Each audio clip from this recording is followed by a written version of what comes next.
Muy buenas amigos, aquí nuevamente saludándoles para traerles otro episodio más de una hora de terror. Muy pronto vendrán algunas sorpresas en este canal, de manera que estén atentos para las nuevas cosas que decidiré compartir con ustedes. Como ya saben, el link de mi otro canal se encuentra en la descripción de este video. Muy bien amigos, los dejo con las historias.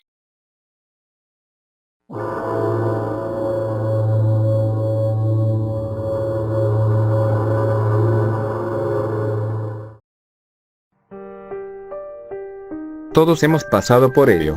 Acabas de ir a cierto lugar, a cierta hora, en cierta fecha, hiciste una cosa en particular, y lo que se te advirtió que podría suceder acaba de suceder. Sin mencionar el hecho de que viste afuera, cuál fuese el jodido espectro que vive en tu espejo, te han detallado cómo vas a morir, y la criatura altamente demoníaca e invencible que invocaste se dirige hacia ti. Además, tu familia entera ha muerto, tus amigos han desaparecido, y fuiste inculpado por alguien con acceso a tu dormitorio. ¿Qué carajos haces ahora, dulce protagonista? Bien, has venido al lugar indicado para descubrirlo. Estas son las reglas sencillas que alguien debe seguir para, en primer lugar, no convertirse en la víctima de un creepypasta. Y, en segundo, para salir victorioso si el peor escenario posible sucede. Con la ayuda de esta guía tú también puedes ser el despojo catatónico y traumatizado en vez del sujeto que actualmente está siendo usado como abrigo por el tipo que merodea mucho. Solo ten estas reglas en mente. Guía de supervivencia. 1. Los espejos y la oscuridad no se mezclan. 2. A decir verdad, los espejos son un no general. En el mundo de los creepypastas no hay nada más siniestro. 3. Hay 0 posibilidades de supervivencia si ves la cosa que nadie más puede ver o respondes a su pregunta incorrectamente. 4. Si estás solo en una institución de salud mental espeluznante a la mitad de la noche, tómate un momento para preguntarte qué carajos estás haciendo ahí. Luego, si es conveniente, vuelve a casa. 5. Evita ir a lugares a los que todos los demás que han ido nunca regresaron o murieron inexplicablemente. 6. Si al manejar por la carretera de noche alguien te hace señas para que te detengas, probablemente sería de tu mejor interés rechazarlo cortésmente y deshacerte de tu espejo retrovisor. 7. Consigue un revólver calibre 38. Cárgalo con 2 balas de plata. Si sientes que realmente no hay ninguna oportunidad de salir vivo de una situación, dispara lo que sea que te está amenazando. Si no funciona, aún tienes un último disparo con el que te convertirte en un héroe. 8. El área 51 está sencillamente demasiado bien protegida como para dejarte entrar. O como para permitirle a un extraterrestre escapar. 9. Cuando vayas a un hotel, procura mantenerte lejos de las áreas de acceso restringido. Si no te pudiste resistir y viste algo rojo, tómate un momento para considerar el precio y los estándares del hotel en tu próximo viaje. ¿Alguna vez te has hospedado en un Hilton encantado? 10. Invocar demonios, hablar en lenguas desconocidas y hacer rituales de cualquier tipo es considerado peligroso. Abstente de hacerlo, especialmente cuando estés en almacenes abandonados, iglesias, instituciones psiquiátricas, bosques o frente a un espejo. 11. Siempre ten una Biblia junto a tu cama. Brinda material de lectura promedio, sustento para tus creencias y un objeto realmente pesado con el cual noquear a tus adversarios. 12. Al visitar un lugar nuevo, familiarizarte con el área es clave para la supervivencia. Pregunta sobre lugares malditos, leyendas, peligros y otros datos semejantes. Escucha el consejo de los lugareños y no tengas pena de preguntar si no estás seguro de cuáles desapariciones o ataques fueron paranormales y cuáles no. 13. Las compañías farmacéuticas antiguas no podrán ayudarte, a no ser que necesites específicamente sangre del inocente, aceite de serpiente o jarabe radioactivo.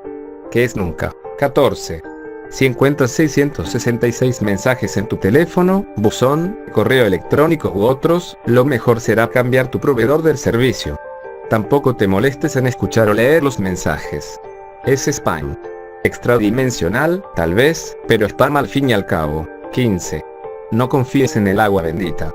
Adquiere un vial de ácido sulfúrico y haz que un sacerdote lo consagre. 16. Los sacerdotes japoneses purifican los cuartos agitando su katana por el lugar. Su ritual es además 100% efectivo contra formas corpóreas. 17. Si te gusta planear a futuro y tienes algo de dinero, cómprale a tus tíos una casa en Bel Air. Nada podrá dañarte ahí, sin importar cuán asustada esté tu madre. 18. Si tienes que firmarlo con sangre, no tienes que firmarlo. 19. Simplemente no hay razón para escuchar música que causa tendencias homicidas, o ver películas que tienen consecuencias extrañas y desastrosas. 20. Incluso si la leyenda que leíste que te convenció de hacer el ritual satánico para invocar al demonio que está a punto de violarte el culo estipula que este no puede morir por disparos, toma nota de que probablemente sí pueden ser heridos. Una pierna rota no es solo un dicho, es una puta pierna rota. A menos que tal demonio tenga múltiples piernas, en cuyo caso estarás jodido. 21. Antes de que empieces a nadar en las aguas gélidas de un lago turbio en el centro de un bosque oscuro a la mitad de la noche, pregúntate si realmente quieres viajar a una ciudad inmemorial y aterradora. Si la respuesta es no, quédate en casa y a ver la programación de calidad disponible en Netflix. 22. Incluso si estás seguro, de que correr no te salvará, siempre es bueno intentarlo. 23. Ver estática en la televisión por periodos de tiempo prolongados puede ser dañino para tu salud. Prueba la televisión por satélite para resolver este problema. 24. Compra un gato. Esas pequeñas bolas de pelo parecen advertir fenómenos sobrenaturales mejor que nosotros. Y si estás muy desesperado, simplemente arrójalo contra lo que sea que está por atraparte. 25. Intenta no cerrar tus ojos, nunca. Si debes, solo hazlo brevemente. 26. La seguridad está en los grupos. Si tienes miedo, ve por algunos amigos, armas, y evita el área en cuestión. 27. Compra un perro. Te defienden hasta el fin, o al menos hasta que sea cual sea el terrible ser que invocaste con las lágrimas de 1000 huérfanos se lo coma, y cague su esqueleto. 28. Abstente de usar el nombre verdadero de cualquier cosa. Probablemente hay una razón por la cual le dieron un seudónimo. 29. Si oyes cánticos en la lejanía, corre hasta que no los sigas oyendo. 30. Si estás muy grande para jugar con muñecas, no hay razón para que estés cerca de esas pequeñas zorras. 31. Matar es tu último recurso de supervivencia. Úsalo esporádicamente, pero con seguridad. 32. Si sobrevives, que es improbable, asegúrate de darte fama como un desquiciado, del que otro pobre luso oirá hablar. El Aya te contactará eventualmente para que le digas cómo llevar a cabo un ritual satánico que invocará a una entidad demoníaca. Tras esto debes dejar de pretender ser un loco inmediatamente, para que cuando la persona que regresa con su alma fragmentada en 666 partes te recrimine por haberle hecho esto a tu casa y esté a la venta. 33.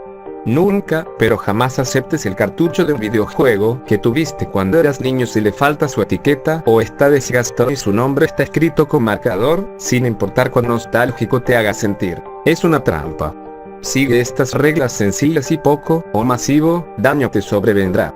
De cualquier forma, lo importante es asegurarte de que tu historia sea contada, copiada y pegada repetidamente.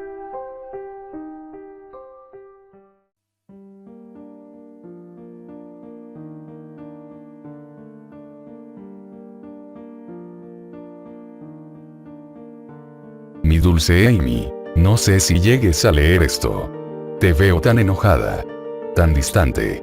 No has sido tú misma estos días. ¿Ya no me amas? Imposible. No nos hemos jurado amor eterno. Nuestro destino es estar juntos. ¿No lo ves? ¿Por qué no lo ves? ¿Por qué no me ves? Cuando desperté esta mañana, te dije, hola, hermosa. Buenos días. No me respondiste el saludo. Te besé, tiernamente. Aunque al principio no supe si buscar tus labios, o tu frente, tomé valor y besé tu boca, con devoción. No me correspondiste el beso, y eso me dolió. Mucho. Acaricié con suavidad tus mejillas, bajé mi mano suavemente por tu cuello, recorrí despacio tu pecho, rozando apenas la curvatura de tus senos. Ni un estremecimiento. Ni un suspiro. Me llené de ira y de tristeza al no obtener de ti la más mínima respuesta. Ni siquiera cuando me subí encima de ti, y dejé que mis manos recorrieran ávidas tu cuerpo entero, ni siquiera cuando desabroché tu vestido te dignaste regalarme una mirada. Te quedaste ahí, impávida. Dejándome que hiciera lo que quisiera. Cada una de mis embestidas, me provocaba más furor, al darme cuenta de que era incapaz de provocarte algo. Quizá tan solo una molestia. O peor aún. Lástima, lástima. Yo, a quien juraste amar hasta el fin de los tiempos. Yo, que fui el único en tu vida. Me deshice en llanto. Te estaba haciendo el amor, y cuando terminé, lo único que derramé fueron lágrimas. Amargas y tibias, que no lograron disipar tu frialdad. Me quedé ahí, recostado a tu lado, por si acaso me obsequiabas un abrazo, una palabra dulce, una mirada, algún gesto. Lo que fuera. Pero, nada. Solo el silencio, y la obscuridad de nuestro cuarto. Torrentes de recuerdos vinieron a mí en ese momento. ¿Me amas? Me preguntaste un día. Con toda mi alma, te respondí. ¿Morirías por mí? Moriría sin ti. Júralo. Que no vivirás en este mundo ni un solo día después de que yo muera. Con un gesto teatral, tomé la pequeña navaja suiza que guardaba en la mesita de noche, y me hice un pequeño corte. Lo juro por mi sangre. Dije solemnemente. Y sonreíste. Dios, cómo amo tu sonrisa. Esa sonrisa que ahora me niegas. Esa sonrisa que se ha quedado congelada en el tiempo, en un ayer que parece tan distante, tan lejano. Ha pasado más de un mes, y tú insistes en despreciarme. Solo rondas furiosa por la casa, rompiendo cosas, azotando puertas. El saber que andas por ahí con esa ira, con ese descontento, me provoca escalofríos. ¿Por qué no me amas? Ignoras mis caricias, la pasión que siento por ti me corroe cuando te beso, y tú solo me has visto, sin mirarme del todo. Atravesándome con tus ojos llenos de reproches. Hoy, finalmente me ha parecido verte sonreír. Y sé muy bien por qué. Seguramente has adivinado lo que pienso hacer. Me conoces también. Siempre supe que éramos almas gemelas. Y así como así, lo he hecho. Reuní el valor y lo hice rápido. Sin pensar. Sin dolor. De un solo tajo. Por fin mientras escribo esto, puedo sentir nuevamente tu mano sobre la mía. Fría, pero cariñosa.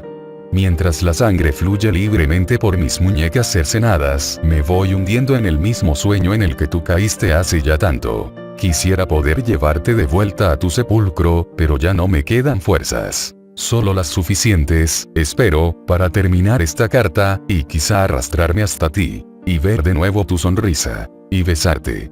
Juntos. Como te lo juré. Eternamente tuyo, Manuel.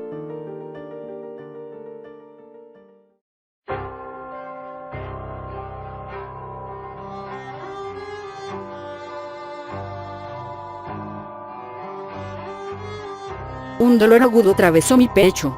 Noté cómo me desgarraba por dentro. Sentía el latido de mi corazón, cómo se ralentizaba. Y con una última exhalación, se hizo el silencio en mi interior. El amor, por tantos querido, y por tantos odiado. Es curioso cómo algo que te venden como inofensivo y maravilloso, puede llegar a ser fatal. Puede hacerte sentir como la persona más afortunada de este planeta, pero también puede acabar con tu vida. Ese fue mi caso. Yo solo era una chica de 16 años, inocente e ingenua. Vivía en mi propio mundo de fantasía, donde todo era perfecto, donde nada te hacía daño. Estaba enamorada del amor, de esas mariposas en el estómago, y soñaba con poder sentirlo. Soñaba con el amor a primera vista, con el encontrar a mi alma gemela. Soñaba en cómo viviríamos juntos toda la vida. Eran solo sueños. Mi vida hasta entonces había sido un cuento de hadas. En mi cielo, el sol siempre brillaba. No había rastro de nubes. En mi mundo, todo era luz, todo era color. No existía la oscuridad. Y entonces fue cuando lo conocí. No me enamoré a primera vista como esperaba. Era mi compañero de clase por aquel entonces. Era amable, era cariñoso, era divertido. Era el chico más maravilloso del planeta, o al menos le parecía. Cuando quise darme cuenta, ya me había enamorado. El día en que me confesó que ese amor era mutuo, fue el mejor día de mi vida. Creía que de verdad había encontrado a mi alma gemela, el que me acompañaría durante toda la vida. Con él a mi lado los colores eran más brillantes. Cuando estaba con él, el tiempo no pasaba, era mi felicidad. Yo lo amaba, él me amaba. Era todo perfecto.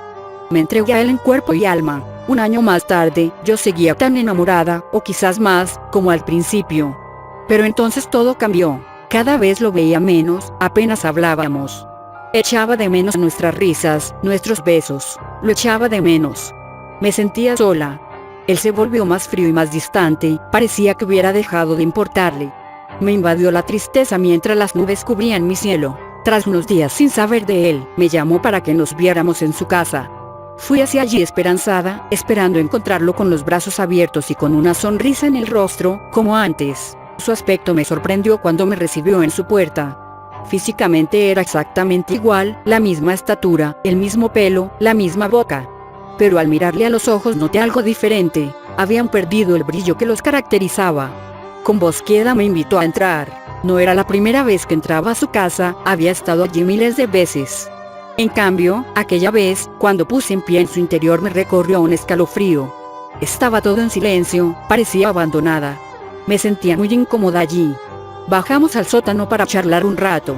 Él no parecía estar muy animado, le pregunté varias veces qué le sucedía, pero siempre me cambiaba de tema. Cuando ya se hizo tarde, y me preparé para irme, me pidió que me quedara con él esa noche. Me negué ya que sabía que mis padres se preocuparían, y me dirigí con mis cosas hacia la puerta. No le vi coger aquel jarrón ni tampoco lo escuché cuando se acercó a mi espalda. Solamente sentí un golpe sordo en mi nuca, y luego un vacío. Perdí el conocimiento. Al volver en mí, noté un dolor agudo en la cabeza, apenas podía pensar. Cuando quise moverme, me di cuenta de que estaba inmovilizada. Estaba atada a una silla en su sótano.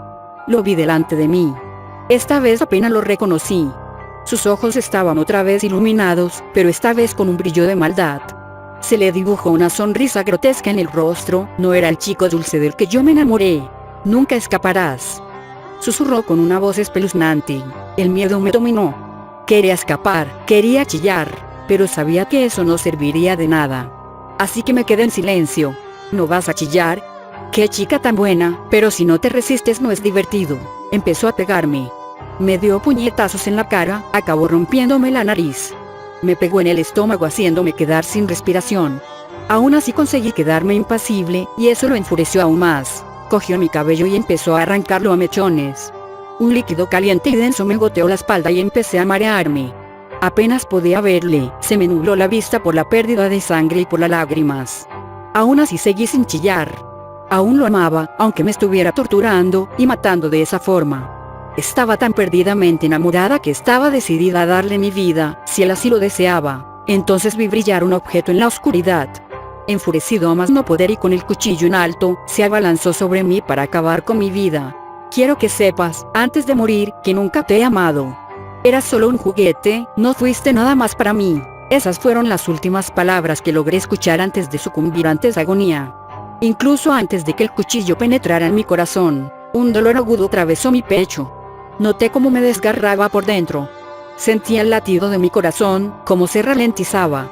Y con una última exhalación, se hizo el silencio en mi interior. Mi corazón se partió en dos. Cuando el frío metal del cuchillo perforó mi corazón destrozado, ya era demasiado tarde. Mi alma ya no pertenecía a mi cuerpo. ¿Cuál fue la causa de mi muerte? El amor. Y es que hay dos clases de amores: los amores de cuentos, y los amores que matan.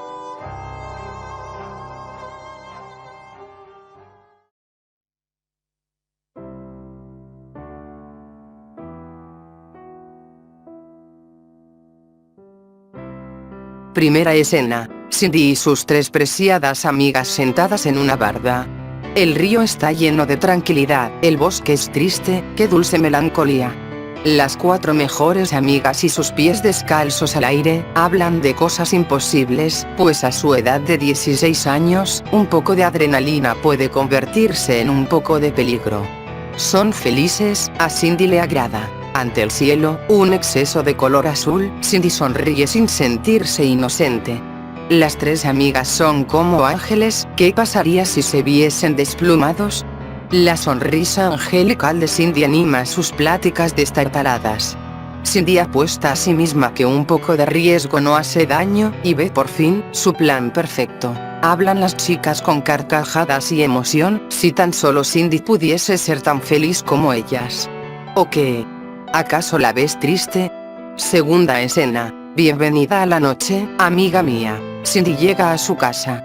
El plan parece que funcionará perfecto, y las demás amigas ya se han puesto de acuerdo. Cindy miente a su madre, enseguida entra a su cuarto y azota la puerta. Su mano alargada y frágil abre suavemente el cajón, ahí guarda su ropa interior. Decide cambiarse de calzón, el rosa queda perfecto, y el cuchillo escondido será mejor que salga a la luz. El cuchillo ha estado asfixiado, a Cindy no le gusta que duerma mucho, pero ya le ha dicho 1000 veces que no sea flojo. Cindy se siente tranquila, abre la ventana con cautela, y sin hacer mucho ruido escapa. Se aleja de su casa con su vestido preferido. Sonríe porque le agrada verse bien durante la ocasión. Tercera escena. Las 4 mejores amigas se reúnen en el bosque. Cindy observa el rostro de cada una a la luz de la luna. Cindy sospecha de ellas, ¿por qué sonríen tanto? Y lo raro es que tienen miedo. Ah, pobres angelitos. Cindy sonríe ante la situación, y las demás también. Así que había una cabaña dentro del triste bosque, pero como es de noche, tiene principios macabros. Entusiasmadas todas, entran a la casa y comienza su plan, su juego de princesas. Sarah sonríe a Cindy. Ambas voltean, y la dulce Pamela se pone su vestido de Blancanieves. Blancanieves enciende la grabadora. Una música espantosa sale de las bocinas. Cindy se excita. Blancanieves siente que debe bailar tan solo un poco. Enseguida, las 4 amigas bailan al unísono. La música se va poniendo más loca, y si más loca se pone, la sensual y misteriosa Cindy congela más su sonrisa. Blancanieves alza su mirada inocente. Sus ojos no combinan con su tono rojo de labios, es decir, a Cindy no le gusta lo que ve. Extendiendo sus hermosos brazos, Cindy agarra el tacón de Cenicienta, de Bárbara. Bárbara, al darse cuenta, sigue sus pasos.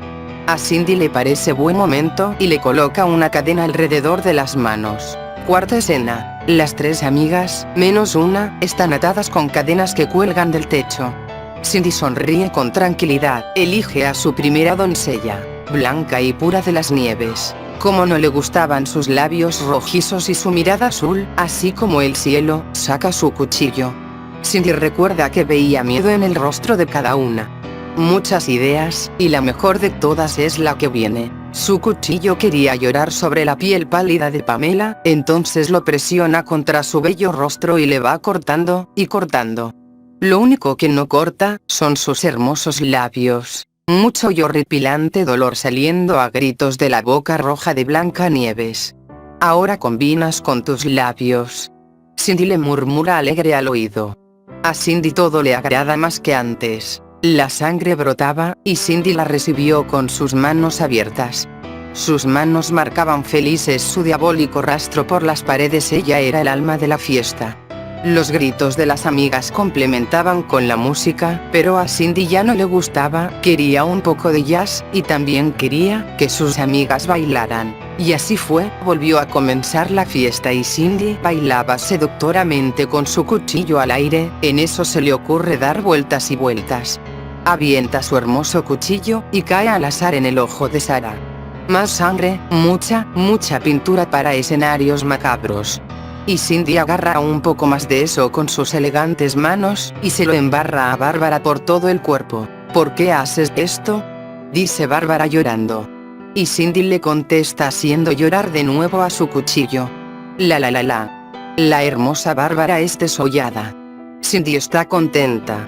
Quinta escena. Al amanecer, Cindy escribe en su diario: querido diario, ayer fue la mejor noche de mi vida. Antes de saciar por completo mi curiosidad, tuve la oportunidad de ver qué había detrás del rostro de mis amigas, de sus gestos, y ayer por la mañana, bajo el cielo azul, estaba pensando en qué debería de coleccionar, porque en mi vida he tenido alguna colección de objetos valiosos. En fin, cada rostro de mis amigas se encontrará en mi cajón de cosas robadas. Yupi, ahora tendré máscaras. Estoy emocionada.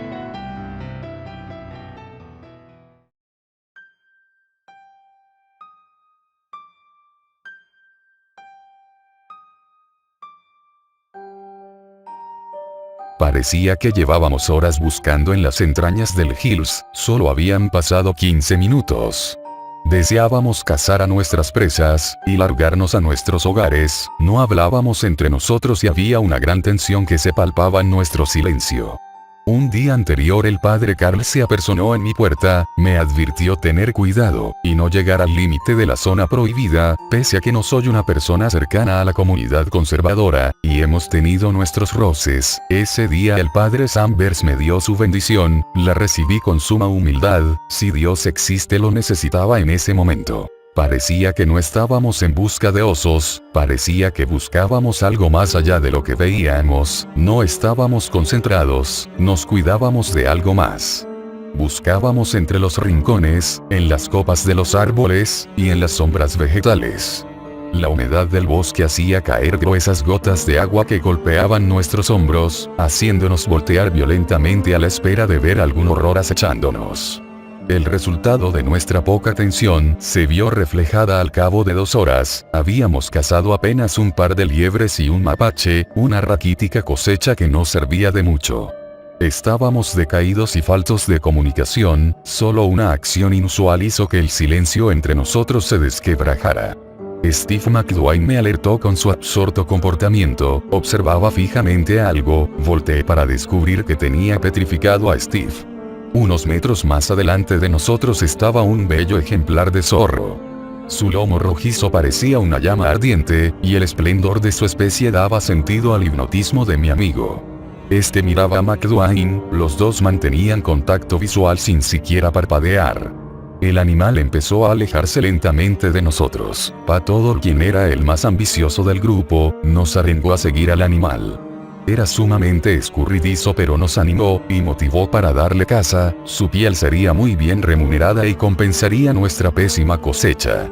Lo seguimos a lo largo del Hills haciéndonos olvidar nuestros previos temores, cierto es también que no reparamos en las tierras que estábamos pisando, conocíamos muy bien el bosque, pero ese día cambió su estructura de manera absurda, no era el mismo de siempre, de eso puedo estar seguro.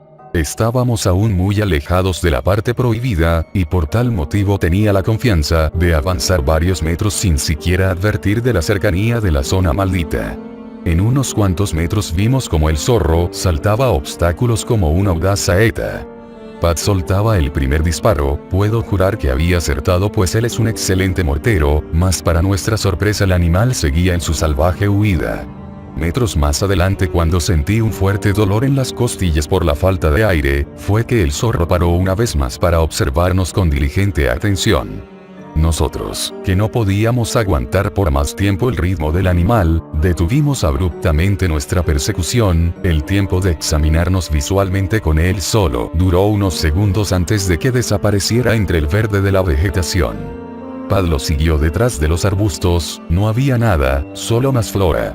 Esto era de naturaleza imposible, pues sus huellas sobre la tierra húmeda se habrían marcado de manera clara, pero no había rastro alguno del zorro. La mirada de confusión de Pat me dio escalofríos, su rostro tuvo un cambio escabroso, sus facciones se endurecieron al ver más allá de nuestra posición. Kirk y Steve voltearon lentamente para descubrir con horror que justo a sus espaldas se encontraba algo tan común a la vista de las personas. Sin embargo, ¿qué significaba desgracia para aquellos que se internan en un bosque como el Hills?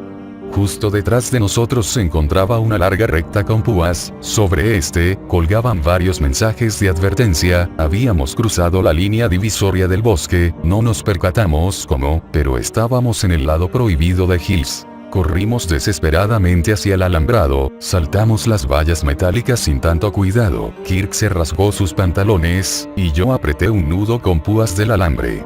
Un hueco en mi mano dejaba escurrir un hilo de sangre que salpicaba el follaje verde del escenario. Una vez que cruzamos nuestro obstáculo, resoplamos de alivio. Pero nuestra sorpresa fue un horror indescriptible, estábamos una vez más del lado maldito del bosque. Era imposible, cruzamos una vez más obteniendo el mismo resultado escalofriante. Steve se dejaba caer de rodillas llevándose las manos al rostro, gritaba a los cielos estar maldito. Los demás solo guardábamos silencio, en ese lugar del bosque no había Dios que oyera nuestras plegarias.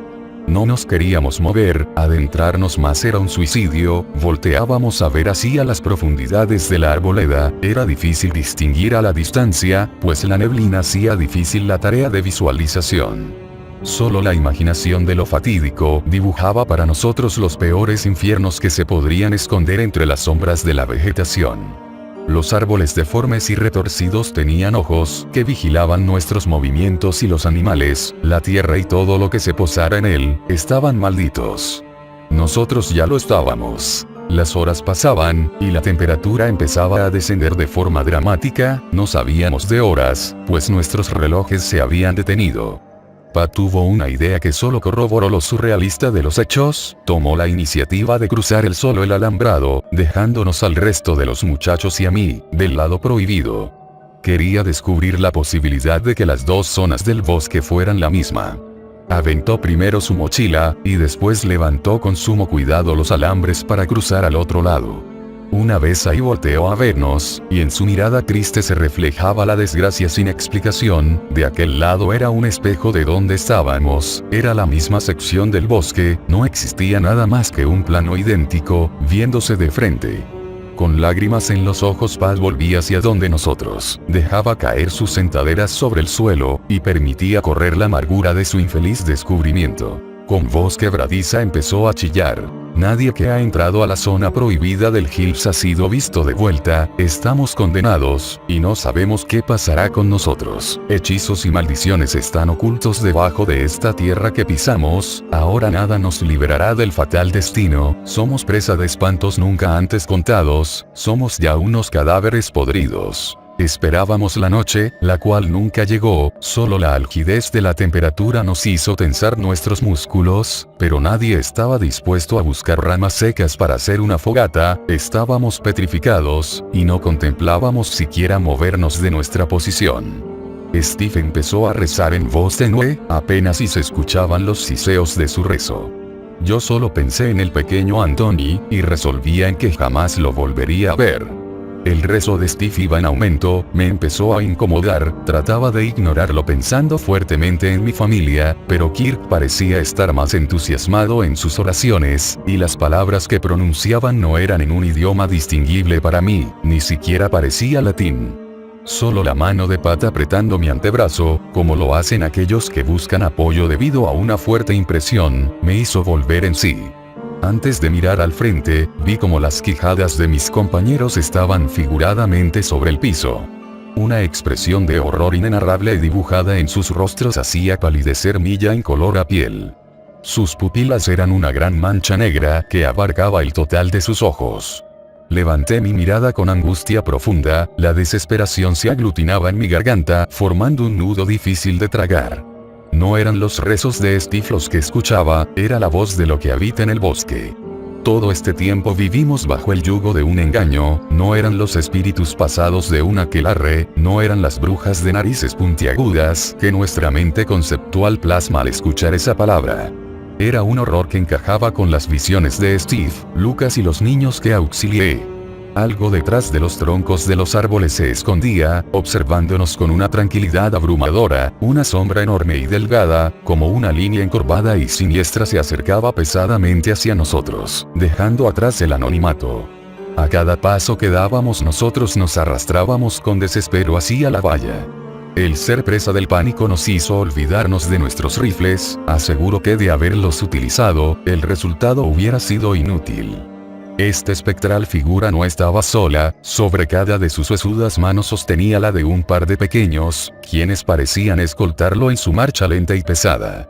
Eran los niños extraviados que meses atrás habían sido vistos por última vez en las faldas del bosque, la sombra dejaba de ser una figura oscura y alargada para convertirse en un singular individuo. Un hombre de avejentada fisonomía hacía presencia ante nosotros, más de 1,95 m, piel pegada al hueso, ropas harapientas y mugrosas hacían lucir al anciano como un ser sacado de una profunda pesadilla. Su arrugado rostro hacía juego con su alargada cabellera plateada, su mirada pesada y demencial se posó sobre nosotros.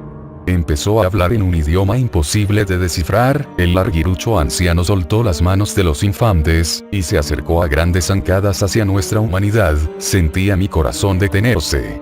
La neblina se abría paso ante su presencia, Steve comenzó a gritar tan fuerte que parecía que sus cuerdas vocales se desgarraban, a partir de ese momento perdió la cordura y se volvió loco, no soportó tanto terror.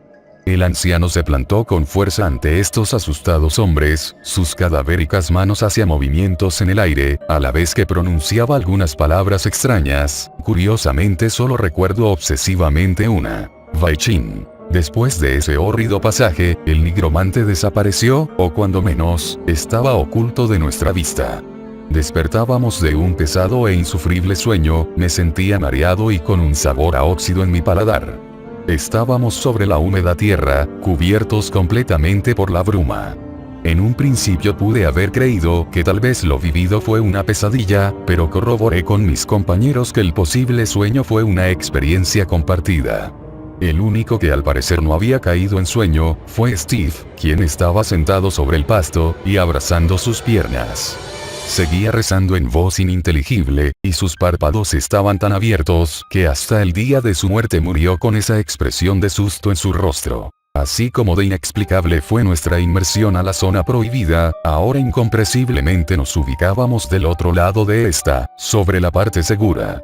Del lado maldito que habíamos dejado atrás, había un extraño bulto negro clavado sobre una estaca. Esta misma estaca parecía atravesar al misterioso cuerpo desde el recto, hasta salir por la boca, despedía un olor infecto, y lucía como un cadáver chamuscado por las brasas. En mi mente zumbaba la idea de a quién podrían pertenecer tan horribles restos, y que probablemente su detestable alma vivía en los animales, árboles y el aire que respiramos. Estábamos condenados desde el momento mismo en que los vientos del norte llevaban oxígeno que aspirar, o cuando probábamos alimento que salían de estas entrañas. Lloré amargamente por todos mis coterráneos, aunque pronto mis lágrimas tuvieron que ser secadas para devolver mis pensamientos al camino de vuelta. Dimos la espalda al despreciable muerto, dando esto paso a la risotada de muchos niños que se escuchaban en la gélida brisa que venía de la parte más oscura y profunda del Hills. Esto hacía más tétrico nuestro partir. Llevábamos tristes noticias acerca de Zack Dickens y Richard Clayton, que a la postre, solo conservamos para nosotros. Durante el viaje de vuelta me hice cargo de Steve, lo llevaba del brazo, y trataba de hablarle para intentar devolverlo en sí. Comprendía a la perfección su sentir, pues estoy seguro que mis compañeros también asomaron la cabeza al sótano de la locura. La experiencia hizo casi matarnos solo de terror. Podía apreciar en la mirada de Kirk el tormento que lo acompañaría por el resto de sus intranquilos días y Pat, el hombre más rudo del grupo, lucía desconsolado, y jamás volvió a ser el mismo al igual que todos nosotros. De hecho, todos nos habíamos mimetizado en algo parecido a Sam. Mientras avanzábamos por los ensortijados caminos del bosque, veíamos con desagrado a la vegetación, sabíamos que todo tenía ojos, y que éramos vigilados. Intenté romper el silencio dirigiéndome a los auncuerdos del grupo, una advertencia que terminó en una amarga disculpa: debemos permanecer unidos muchachos, ahora sabemos lo que Samuel vio, y por qué quedó demente. Todo aquí tiene vida, y no me refiero a la natural, algo maligno está impregnado en el verde escenario. Mi voz empezó a quebrarse. Perdónenme muchachos, no quise traerlos a este aterrador destino, disculpen mi egoísmo el solo pensar en mi familia. La voz no me salía más de la garganta, se atoraba en el cogote haciéndome ver como un miserable cobarde. No tuve respuesta de mis compañeros. Solo Pat O'Donnell tuvo unas palabras para nosotros. Creo que nuestra mente está frágil, y próxima a entrar a un estado de locura permanente. Lo que hemos visto no corresponde a la verdad, y el recuerdo de este día será el alimento de nuestras más crudas pesadillas si es que conciliamos descanso. Así que aprovecho la poca sensatez que aún me queda antes de que sea devorada por la insania. No tengo el valor, y estoy seguro que ustedes tampoco, de siquiera volver a nombrar lo que vivimos. El simple de hecho de traer el recuerdo de lo reciente hace que mi piel se erice sin excepción. Nadie en el pueblo tiene oídos para las historias malditas y sinceramente, creo me será imposible contarlo sin que deje de sonar como un desequilibrado mental.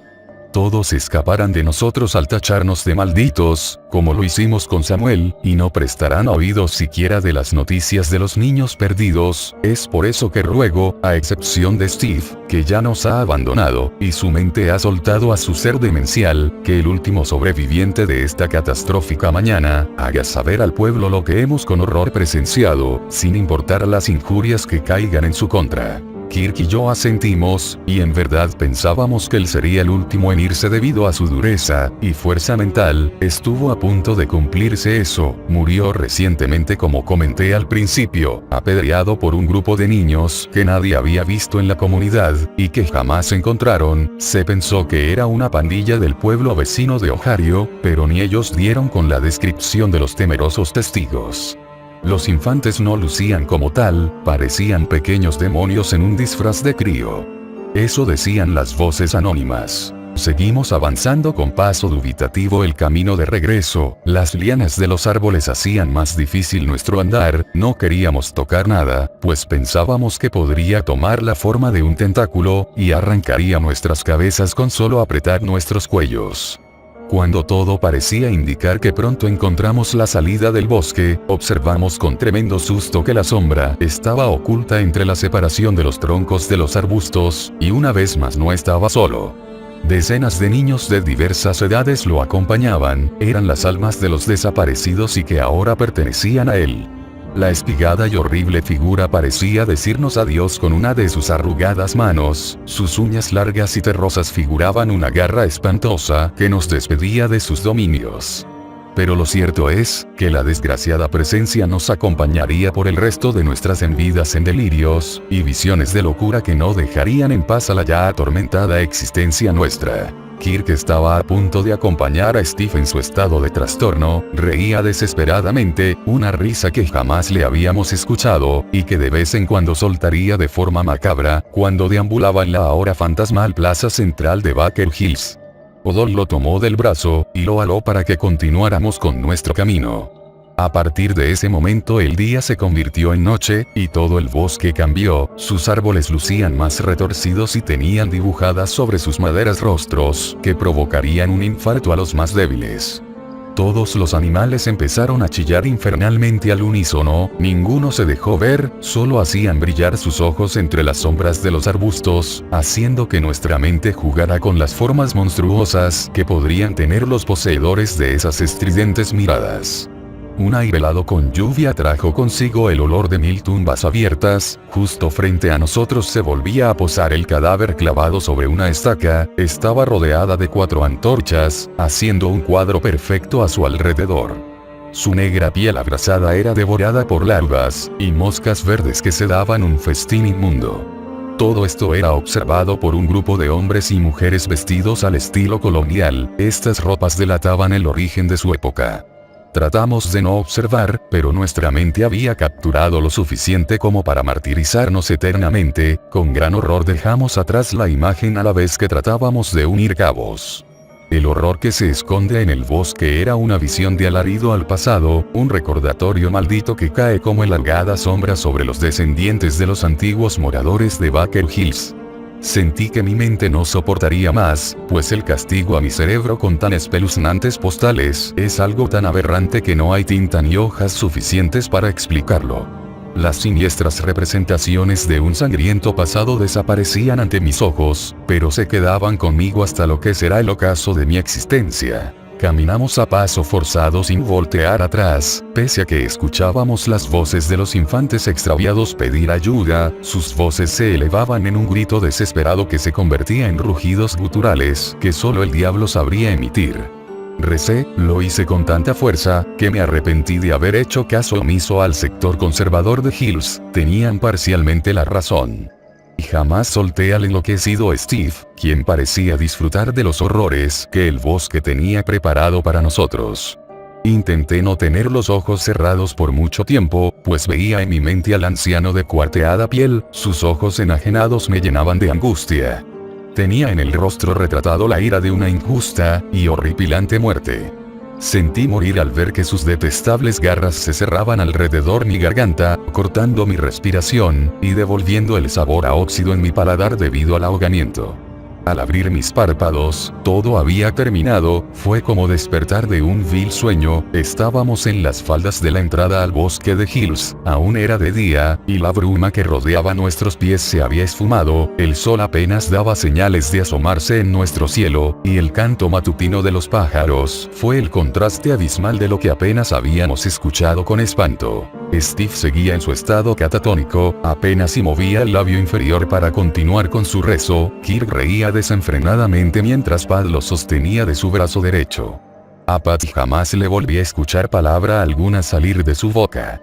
Habíamos vuelto, pero ya no éramos los mismos. Un grupo de gitanos provenientes del sur de Europa había llegado a esta zona del continente, muchos habían continuado con su naturaleza nómada, y otro pequeño grupo optó por el asentamiento en el norte de Massachusetts.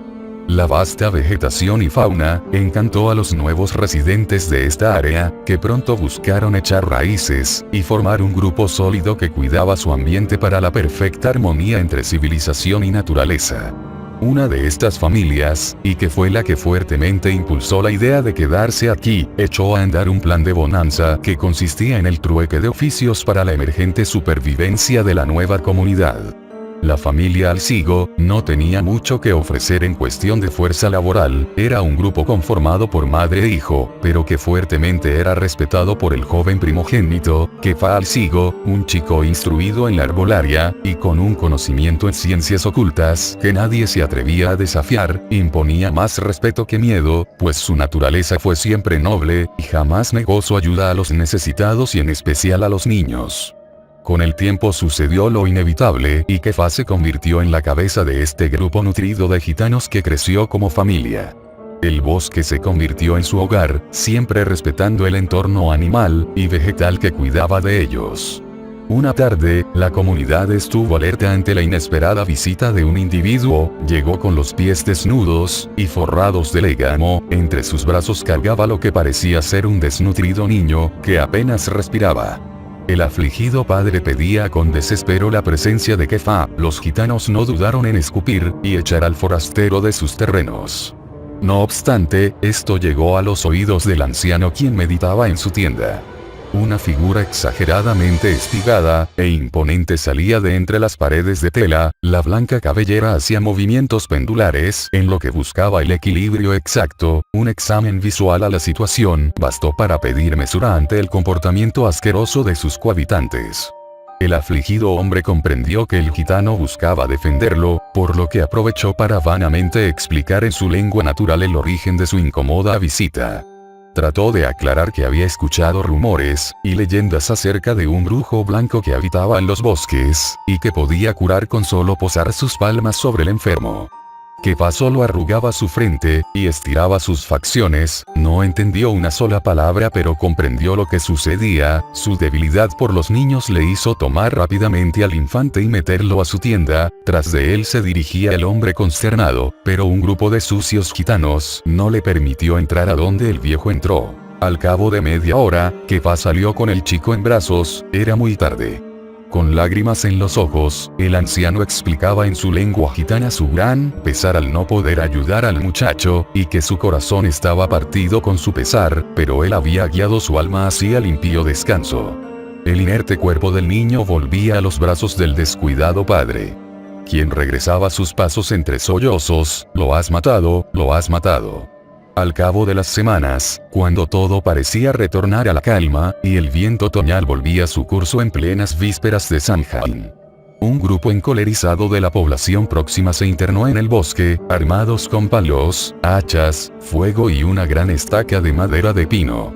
Buscaban vendetta de lo que creían había sido una falta de respeto a la vida de un joven que, por no pertenecer a su estirpe, había dejado morir el líder gitano. Esto aunado a las voces que se alzaban en contra de las prácticas ocultas del supuesto brujo.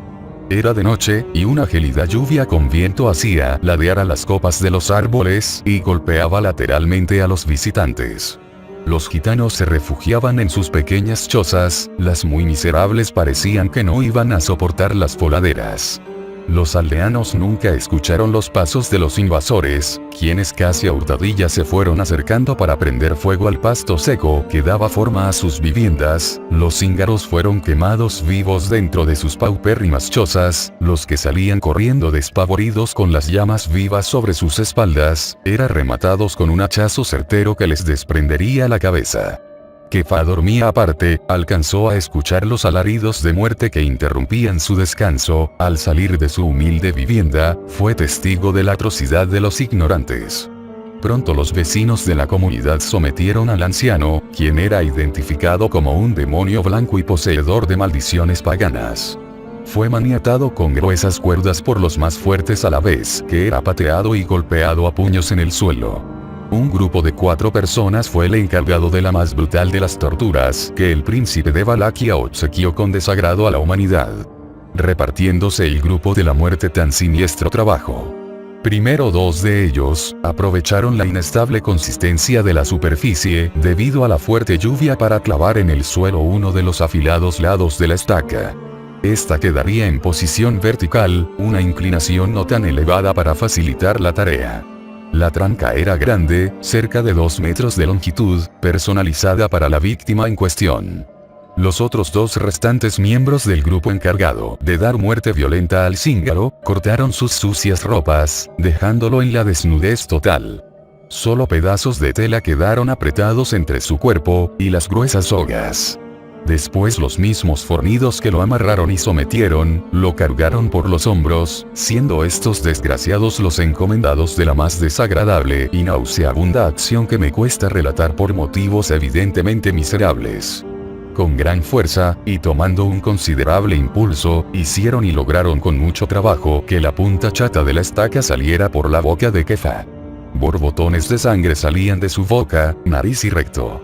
El gitano aún estaba con vida cuando el pedazo de pino tallado atravesaba su garganta para salir por su boca, aún podía sentir el más miserable de los castigos impuestos a la humanidad. El grupo oriundo de la joven comunidad antes llamada New Fayagan, se aglomeró alrededor del moribundo cuerpo de Kefa, quien sufría el dolor más perverso de todos, entonaban cantos y alabanzas. Un hombre, al que el prorector reconoció al instante, se acercaba a él con una antorcha que no menguaba ni con la fuerza de la lluvia. Al joven lo reconocía por ser aquel desdichado que perdió a su hijo, y que con gran amargura no pudo salvar. El gitano supo su nombre sin que nadie siquiera se lo dijera, su nombre era Frederick Hills. Este lo miraba con odio y rencor, pero su pulso no temblaba cuando acercó la llama hacia Kefa, quien sintió el calor del fuego chamuscando una de sus extremidades. Pronto el olor a carne achicharrada inundó el ambiente forestal.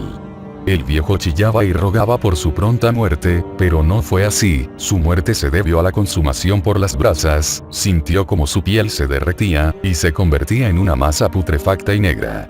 Lo último que sus globos oculares vieron, antes de reventar por el calor del fuego, fue la mirada aborrecible de Frederick, quien lo despedía con una burlona mueca. Este es el sueño que noche a noche opaca mi descanso, no existe maldecido día en que no me despierte exaltado y oliendo la carne carbonizada de Kefa, siento que mi piel también arde y que la garganta se me cierra como si me atragantara con el humo espeso de la quema. Me imagino que mis compañeros compartían las mismas visiones que nos obsequió lo que habita en el bosque. Esto fue así desde que volvimos a Baker Hills, angustiosas horas que se volvieron eternos eones. Jamás imaginamos la magnitud de las indecibles cosas anidadas ahí una vez que el bosque quedó a nuestras espaldas. Cuando cruzamos la carretera, y los parajes que separan la comunidad de la entrada principal del Hills, encontré curiosamente en nuestras figuras cierta diversión insana. Patty y yo lucíamos cómicamente raros, cada quien con su loco tomado del brazo. Para no llamar en demasía la atención, decidimos entrar por la zona central del lugar. Aunado a esto, no deseábamos rodear la comunidad pues era bien sabido que las familias conservadoras ocupaban esa zona. Así que atravesamos lo que era la entrada de la antigua New Fayagan. Todo esto para llegar por una de las laterales de la plaza central de la población. No había mucha gente, los pocos parecían abstraídos de la vida diaria. No había prestado atención a las fachadas de algunas viviendas, lucían más percudidas y enmohecidas. Así como también la plaza parecía deteriorada y abandonada a los cuidados de la comuna. Solo un hombre detuvo su andar ante nuestra presencia. Era un anciano de unos 80 años, que aún mantenía la lucidez que una buena vida puede otorgar a esa edad. Su rostro lucía familiar para mí. Este hombre se acercó como quien lo hace arrastrado por el asombro de un suceso, se plantó frente a nosotros, y a excepción de la blanca cabellera, y lo cuarteado de su piel, pude reconocer ese rostro que lucía avejentado. Detrás de unas gafas de culo de botella, me miraban unos ojos agrandados por el aumento y el asombro. Era el padre Carl Sanders. Han vuelto. Solo el diablo puede reconocer las veredas en las que nos perdimos en nuestro camino de regreso, solo él sabe cómo el tiempo se escabulló como agua entre los dedos. Cuando nos detuvimos en la zona maldita, fue un asalto a la lógica. Recorrimos los mismos caminos de la demencia que antiguamente Sam había hecho, y 7 años después, volvimos como fantasmas despreciables que alimentan viejas leyendas. Muchas cosas habían cambiado ahora que regresábamos a la comunidad, empezando por el deterioro físico del padre Sanders, quien comenzaba a abrir la boca en señal de desconcierto. Esto llamó la atención de los pocos transeúntes que había en derredor, y se empezaban a acercar a nosotros. Pronto, se arremolinaba un grupo más nutrido de personas en torno a nosotros. Salían de sus casas, y el barullo iba en aumento. Kirk reía frenéticamente por la ansiedad que esto de seguro le generaba. Pude reconocer muchos rostros que habían madurado, otros ya se exhibían demacrados. Ya no eran tantos como antes, y entre esos rostros busqué el de mi interés. Y jamás vi el de mi amada esposa Olivia Thompson. Esperaba verla aún cargando al pequeño Anthony, pero recordé que el tiempo se había detenido en Hills, mas no en Baker Hills. Meses después, los comentarios de los ociosos me hicieron saber que se habían ido 2 años antes de nuestro retorno. Hace 2 octubres un viento extremadamente helado trajo consigo la misma sustancia en el aire que mató a decenas en el otoño de 1873. Una vez más los pocos niños que habían, fueron el blanco de este oxígeno maldito. Los sobrevivientes optaron por abandonar Baker, dejando al pueblo en manos de la extinción. Nunca supe a dónde se fueron, nadie me lo quiso decir ni nadie quería hablar conmigo. Una vez que nos reconocieron como condenados, la gente se empezó a alejar de nosotros. Corrieron a esconderse dentro de sus casas, los más asustados aún se daban tiempo de dibujar cruces rojas sobre las puertas. Solo el padre Sanders se quedó pasmado ante nosotros. Creo que nunca se repuso de la impresión, pues aseguran que se encerraba por horas en la ermita de su santuario, y rezaba hasta perder la conciencia. La gente nos abandonó y nos dejó en el olvido. Sam murió de un infarto hace 4 años, dijo el Dr. Vincent Santos, o cuando menos eso escuché en una conversación de vecinos que se murmuraban ante mí pensando que no comprendía nada de lo que decían. Dicen que lo que su delirante mente vio, lo impactó demasiado que se sacó los globos oculares con sus dedos. Ahora que comprendo lo que vivió Sam, dudo que lo haya imaginado, pues a veces aún siento la pesada mirada del gitano sobre mí. Con el paso de los años murieron Kirk y Steve, su mente desequilibrada encontró descanso después de vivir en un estado de total locura, y recuerdos seguramente escabrosos de la mañana de 1885. Pat apenas si lo hizo. Se le encontró muerto de frío sobre uno de los claros de la comunidad, su boca lucía una mueca grotesca, y dentro de ella, aprecié la nada.